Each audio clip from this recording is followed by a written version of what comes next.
Some people kind of say to me, oh gosh, is it not complete chaos, kind of, working with kids and working with animals? Yeah, but I love it. and I'm a mum, and you can't stop doing things because you have kids. And I just thought, you know what, mums deserve better. All my group classes are mum and baby friendly. So they're big, they're noisy, and they're brilliant.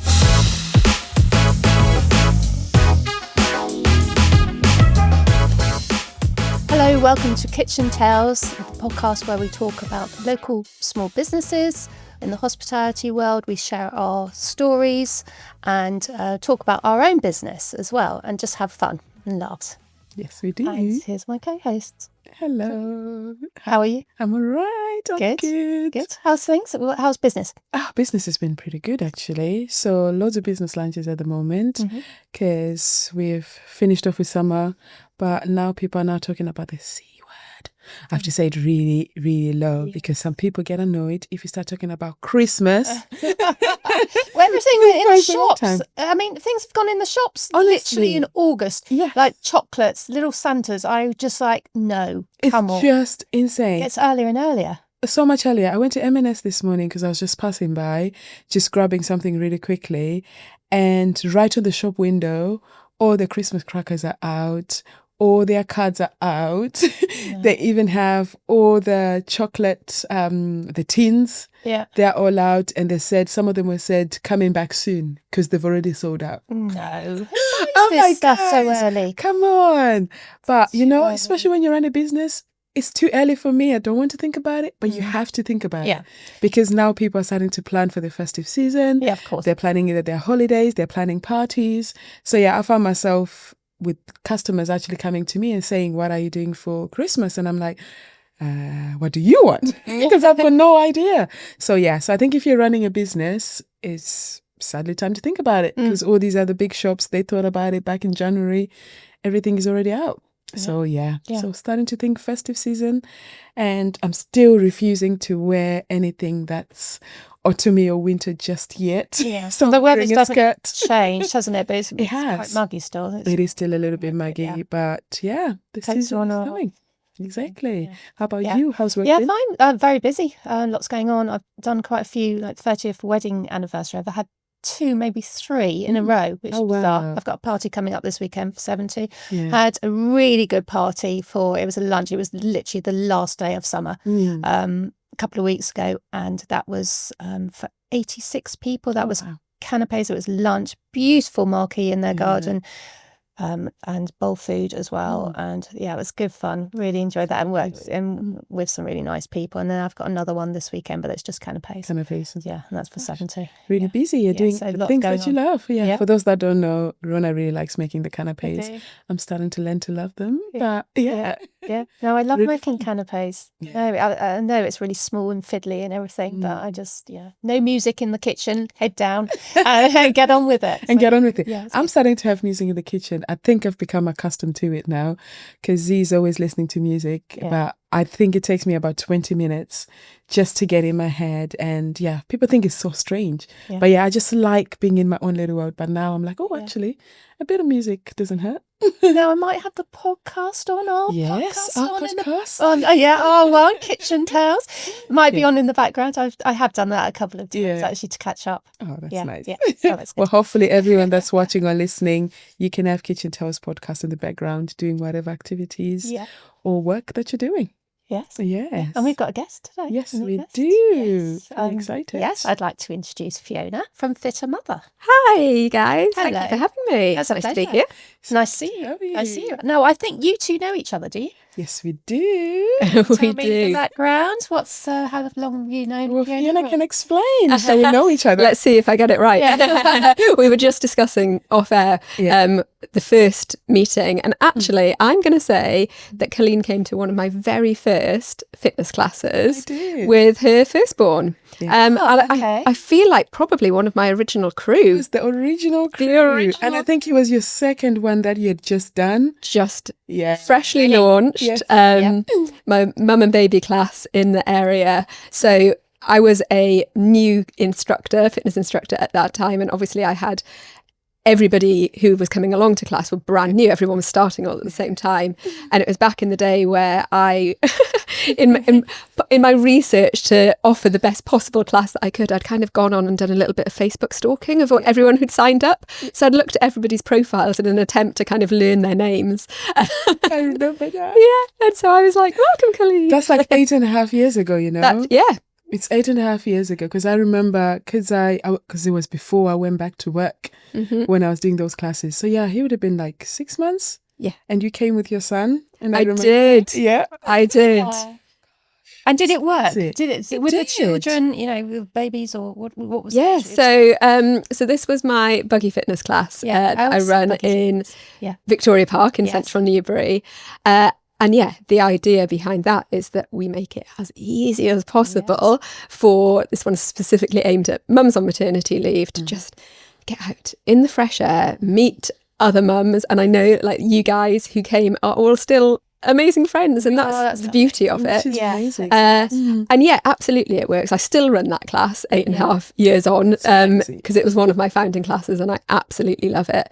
And yeah, some people kind of say to me, oh gosh, is it not complete chaos, kind of, you know, working with kids and working with animals? Yeah, but I love it. and I'm a mum, and you can't stop doing things because you have kids. If anything, it's more of an excuse to get out there and do that. But I do remember I had my youngest, Milo, with me at the time, who would have been just before his 3rd birthday, I think. And I had pre-planned everything to a T.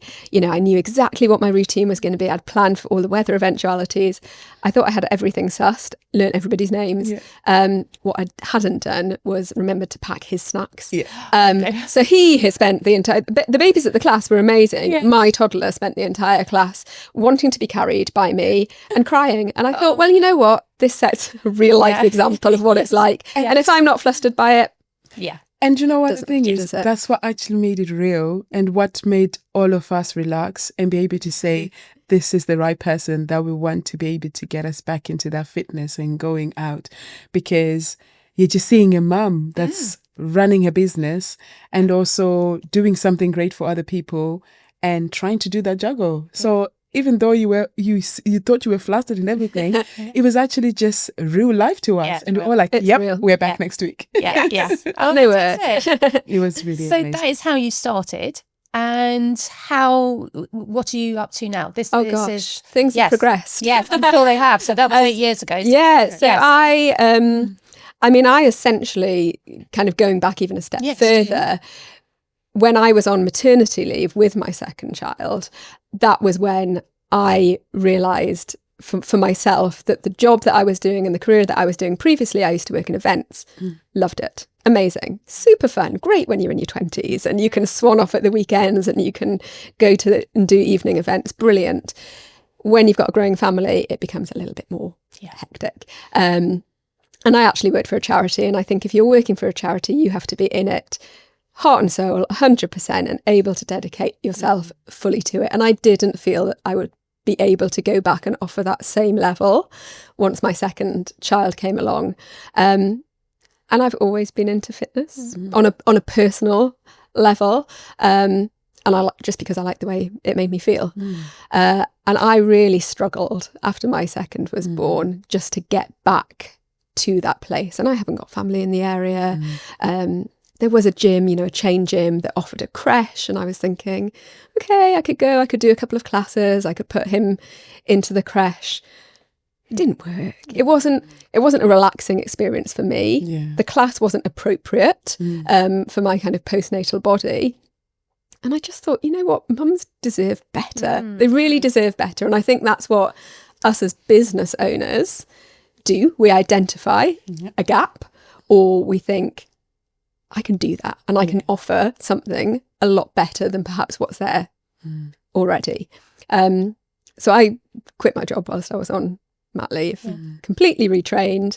And started with my mum and baby fitness classes because I was like, that's what I wanted. That's what I needed. That's what I felt that I would have loved as a new mum. But that was, 8.5, 9 years ago now. So things have evolved on. I still run them and I love them. I run a lot of classes in the community. All my group classes are mum and baby friendly. So they're big, they're noisy, Yes. and they're brilliant. Yeah, yeah. I've got a lot of one-to-one clients that I work with, so I do a lot of personal training, and I've got clients now that are no longer postnatal but have been with me through, well, I've been through several pregnancies and so on, all their journeys with them. I always say I'm kind of the third wheel part of the relationship. And then when lockdown hit, I obviously had to pivot massively, as we all did. And I took a lot of my business online. And I'm still doing my online classes every morning, 7 a.m. for the past however many years. Wow. I'm up bouncing around in front of the camera, and people love it because it feeds into the message of we don't need fancy equipment or to be paying an expensive gym membership. You can get a really good workout in at home in your own space.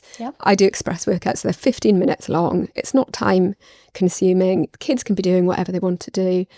And it just works. Yeah, that's amazing. Yeah, just works. So yeah, it's evolved quite a bit, and I'm now working with women across the different life stages, which is brilliant because that's how I'm progressing through life as well. Yes, yeah. And it's just brilliant to see people, and I still have people from that original crew who've come in and are doing my online sessions with me, and it's just brings me an immense amount of job satisfaction. And I think everyone is so busy and getting busier as well. So if you're running a class at 7 o'clock in the morning, you're getting up, you are doing a quick bit of exercise, and then you're getting on with your day. Absolutely. Which is get the endorphins going, kickstart the metabolism. Yeah, really good. Let's do it. Yeah.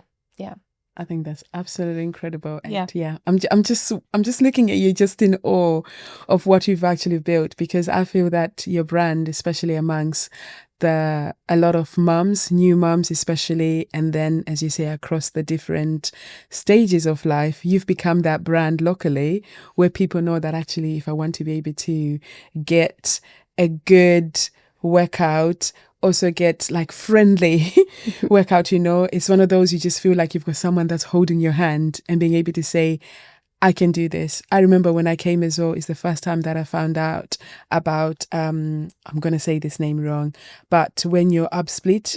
Diastasis recti. Diastasis recti, yeah. I found out about that. I was like, huh? What's that? And I think you actually helped. I'm not too sure if you know, but there was one of the mums that was there. You actually helped her because she was thinking, what is wrong? What's going on? And she ended up actually having corrective surgery because of having that knowledge. And I think the time that you started felt very monumental here in West Berkshire because there was such a big need for things like that. I remember there were barely any baby classes around that time. Really, really few where you can bring your child, where it's something for you as well. Because most of it is just like, okay, you've got the baby massage, baby this, which are all incredible and amazing, but something where you're doing something for yourself and you're not having to find childcare for your child. It's just been absolutely incredible. I love hearing that. And I think it is so important. And I feel it's a real privilege of what I get to do is to not just run fun classes and we get people moving, but to educate and empower, because movement and food should always be about the way it makes you feel. It's never a punishment. It's never a chore. It's such an amazing tool that we have in our arsenal to kind of give us this amazing long life. It's never about the individual workout or the individual meal. It's about, right, is this moving us further towards our health goals or a long life, or is it taking us further away? And I think especially on the new mum side, we can lose that sense of our own identity so much. We've got this brand new persona that's come into our lives, and actually just being able to reclaim a bit of that is so important. I can imagine. And for everything you do as well, a lot of it is about nutrition. So how do you actually get food to be a part of all the things that you do? How do you get the food element into it? I think there's a lot of undoing that has to be done to begin with. Both has come from the fitness industry and just from awful messaging that has been fed to us over time, and specifically as women, this is, where food has always been seen as the enemy, especially when it comes to working out. And actually what I try and do is flip that script and flip the rhetoric a little bit, because food isn't the enemy. Food isn't good or bad. People often talk about it in such absolutist terms, but food doesn't have a moral conscience. It can't be either good or bad. You can absolutely have a burger and still lose fat. you can absolutely do a single workout and not get any stronger. It has to be done in balance, and it has to not be viewed as the enemy. So I really try and get people thinking about food as a joy, because it is such a joy in life, and not thinking about it in terms of calories. It's not about calories. It's not about in and out. It's about, again, it's directional. Is it moving you further towards your goals? Is it moving you further away? And actually what's important is consistency. And also understanding a little bit more about the right kind of food. So the food, you know, you go and you do a workout, or you go for your run, and that is you essentially breaking your body down a little bit. So if you're doing a strength workout and you're lifting weights, you're making little micro tears in your muscles. We want to do that in order to build them up stronger again. If you're not fueling your body, it doesn't matter what you do in the gym or what you do at home, your body isn't going to change. So you need to view food not only as an absolute treat and privilege and joy to eat, but as the fuel to repair and to build and to enable you to go and do what you want to be able to do with your body, to make you capable again. And I think the fitness industry hasn't done a great amount of justice in that way. And it's almost now flipping the other way a little bit to the extreme where, you know, at the moment I'm thinking protein bars, or all you see is protein bars and protein shakes. And that's the buzzword and the marketing around it. And actually, you can't ever get as good as you can with real food. Number one, real food is the gold standard, what you should always go for. And that's what I always say to people. You don't have to spend your money on kind of bright, shiny protein bars. Actually, if you look at a lot of protein bars, essentially they're carb bars, right? They're carb bars. They're full of sugar.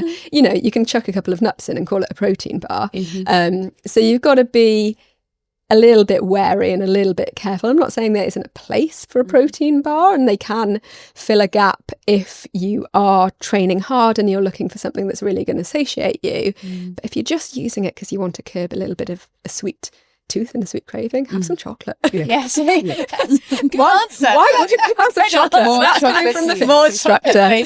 That's my go-to, No, it's just refreshing hearing you say that, because as you say, like, you know, with the messaging where like we're living in a world where I call it like globalized, in the sense that as soon as you go on any social media platform, you're probably seeing messaging that it's coming from the US, from Australia, from this, where it's such conflicting messaging, where like, okay, which one do I listen to? I've just listened to somebody just telling me, actually, I should be having protein shakes every single day.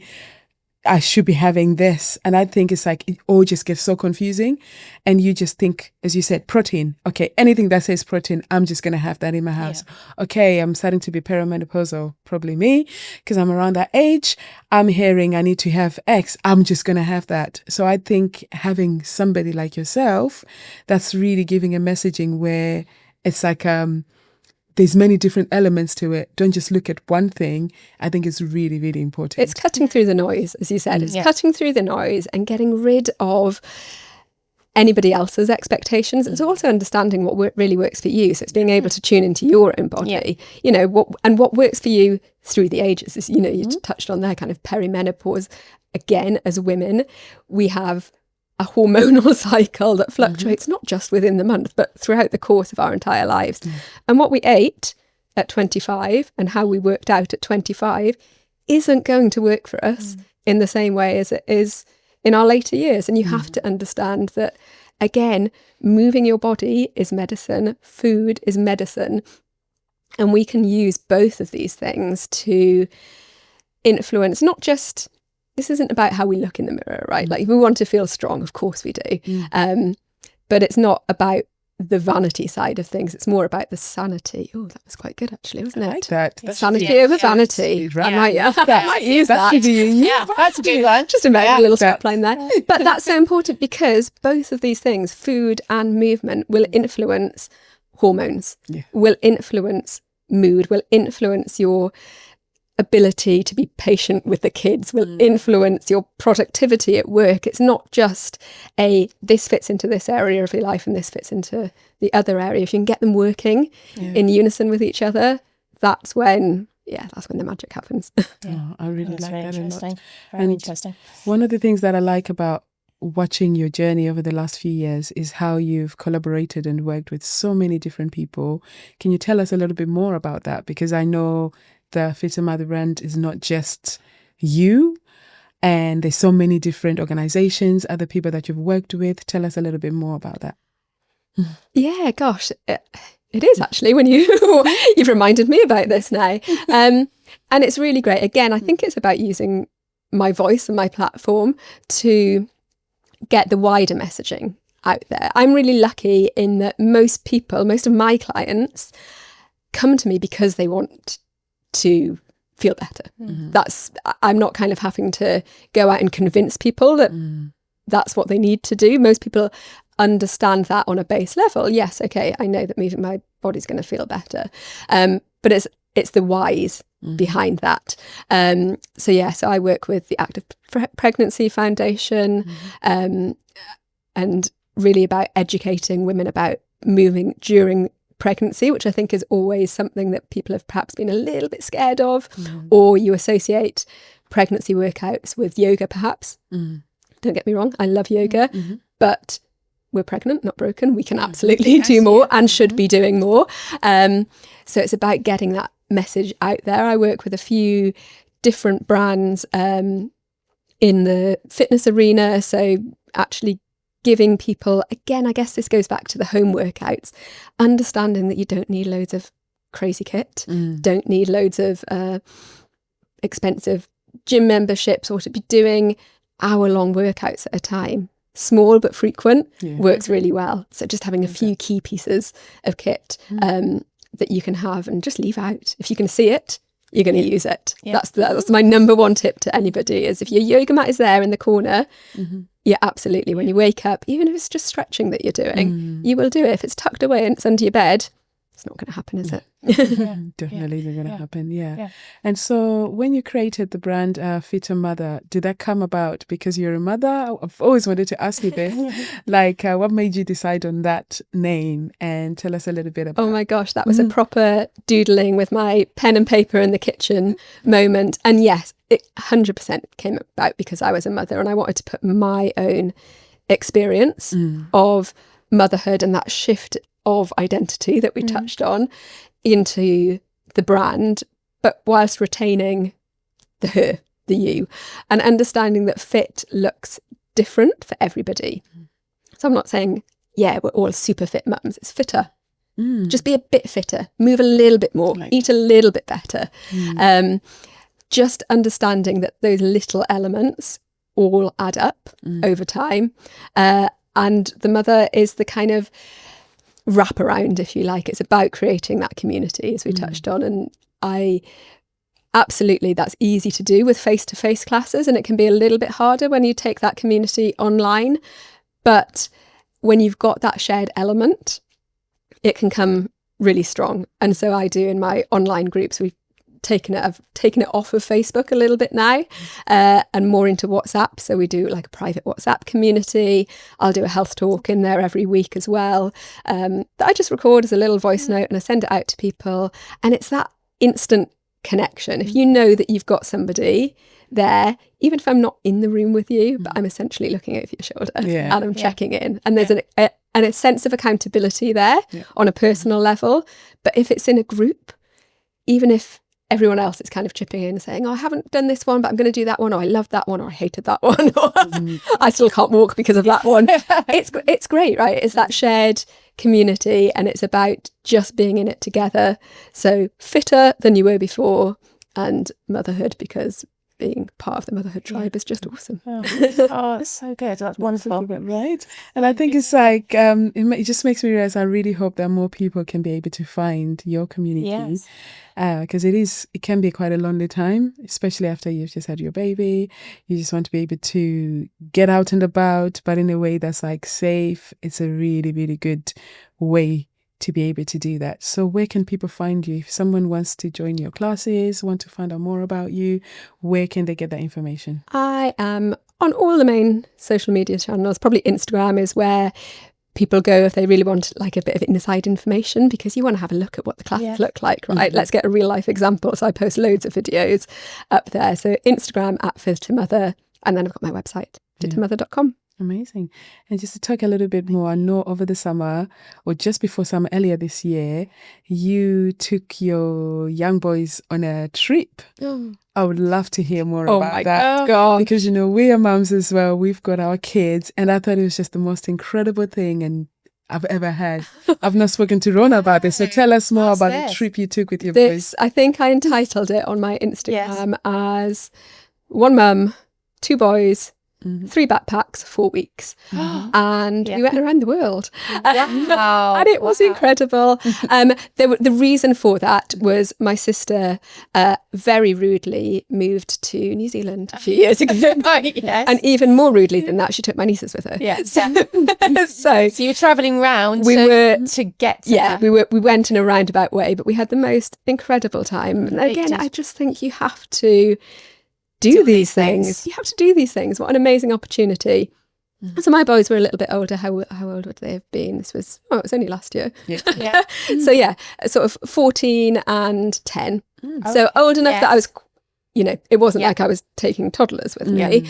And we chucked the backpacks on and we literally did a full 360 of the world, stopped off in various different places. And of course they still talk about it now, because amazing experience. It's an amazing experience. And we got to have street food in Singapore. We got to go and have some of the Maui underground cooking.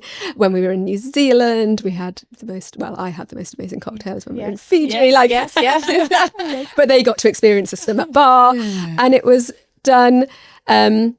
It was all planned, and you suddenly realise the weight of responsibility that falls on your shoulders from doing that. But it was, I still pinch myself thinking about it. I pinched myself at the time, but I still look back and go, I can't believe we did that. And where did you stay? Do you stay in hotels or hostels? No, hotels mostly, and then obviously once we got to New Zealand with family. But the rest of the time, just hotels, and we just bopped our way around. And our final kind of leg back, we'd flown from New Zealand to Fiji, which was amazing, which was actually an impromptu visit because we were meant to be going to LA. The flight got cancelled very last second. And I said, okay, I'm just going to hop on another plane. And we went to Fiji for 2 days. Amazing. And on the day that we went to leave, most people like to get to the airport early and hang out. I was like, no, that's not going to happen. So we put our backpacks on and we got on a little boat and went on a sailing trip to a tiny little remote island off of Fiji where they cooked us this amazing barbecue, and we got to snorkel in the sea with fish that they grilled, and then literally arrived at the airport to fly to America with sand in our hair, had to change out of our swimming costumes in the toilets of the airport. And I was like, this is how you do it. Yeah. Why waste time in an airport having airport food? I love that so much. It sounds like Fiji was the best place that you went to. Fiji was the perfect end. Because it was a relaxing, just 2 nights of it being able to just be like, okay, we've done it. But everywhere was amazing. It's an amazing trip. Yeah, no, I talk about it because, it just ties in with everything that you do, being able to do that with your children. Because oftentimes I think when we think about doing something for yourself, you're always like, okay, I need to do this on my own. When I started the classes, I always thought, okay, I'm going to wait until he starts going to nursery and then I can be able to start exercising again. But actually, I started exercising in 6 months because you were there.